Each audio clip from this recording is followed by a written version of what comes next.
Welcome back to the Old Charles. Today, we're diving deep into one of the most asked about coins in Australian numismatics.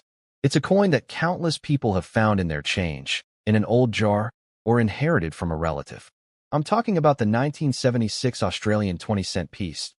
If I had a dollar for every time someone asked, is the 1976 20-cent coin rare and valuable?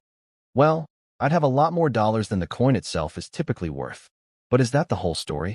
Is every 1976 20-cent coin just a common piece of pocket change? Or are there hidden, high-value varieties waiting to be discovered? Stick around, because we're about to separate the fact from the fiction, uncover the real numbers behind this iconic coin. And I'll show you exactly what to look for to see if your 1976 20-cent is a hidden gem. Let's start with the single most important fact that determines this coin's value: the mintage. In 1976, the Royal Australian Mint in Canberra produced a staggering 58.8 million 20-cent coins. Put that into perspective. That's nearly double the mintage of the first decimal 20-cent coin from 1966. It was one of the highest mintages of the 1970s. The reason? Australia's economy was growing, and there was a huge demand for circulating coinage. The mint was essentially cranking these out to keep up with everyday commerce. So, the fundamental reason your average 1976 20-cent coin isn't valuable is simple: supply and demand. There is a massive supply, and unless a coin is in pristine, uncirculated condition, the demand from collectors is very low. So, for a coin like this one, what we call a circulated example, with scratches, where on the platypus's fur and loss of luster, the value is essentially face value. That's right, 20 cents. It's still legal tender, and as a piece of history, it's cool to have, but it won't pay for your next coffee. Now, here's where the story starts to get more interesting. Remember I said, asterisk unless asterisk it's in pristine condition. 1976. Condition is everything. What you're looking for is a coin that has never been spent. A coin that was saved straight from the mint, perhaps in a roll or a collection. These coins are identified by their complete lack of wear and, most importantly, their original mint luster. This isn't just about being shiny. This is the unique, satiny, rainbow-like sheen that comes from the coin striking the dies at the mint. It creates a cartwheel effect when you rotate it under light. No amount of cleaning can replicate this. All right, time for the main event. The reason the 1976 20-cent has such a legendary status. We're talking about the infamous, the rare, the incredibly valuable 1976 mule. So, what is a mule? In coin terms, it's an error where the mint uses the wrong pair of dies to strike a coin. In this case, the 1976 20-cent was supposed to be struck with the new, smaller-headed Queen Elizabeth II portrait by Arnold Machin. But, in a famous minting mistake, a small number of 1,976 20-cent coins were struck using the obverse, head side, of a 1985 20-cent coin. The 1985 coin features the older, larger Raphael Maklauf portrait of the Queen. Mule 1976, Maklauf portrait. Arrows point to the differences: the size of the head, the detail in the hair and crown. It's estimated that only a few thousand, perhaps even just 1 to 2,000, of these error coins ever entered circulation before the mistake was caught. Compare that to the 58.8 million standard coins, and you see why it's the king of modern Australian decimal errors. A circulated example, even with some wear, can be worth $2,000 to $4,000 a coin in mint, uncirculated state. Well, that's a different league.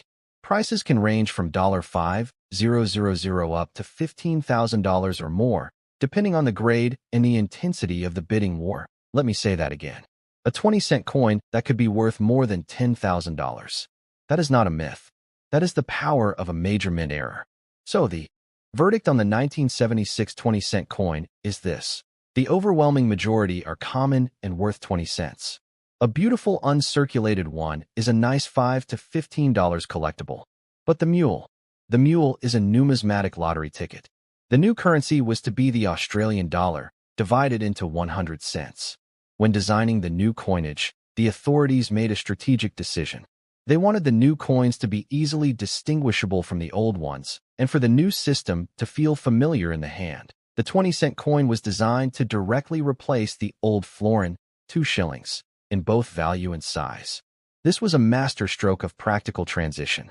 When Australians reached into their pockets on and after Decimal Day, February 14, 1966, the new 20-cent coin felt, and was worth, the same as the old florin they were used to.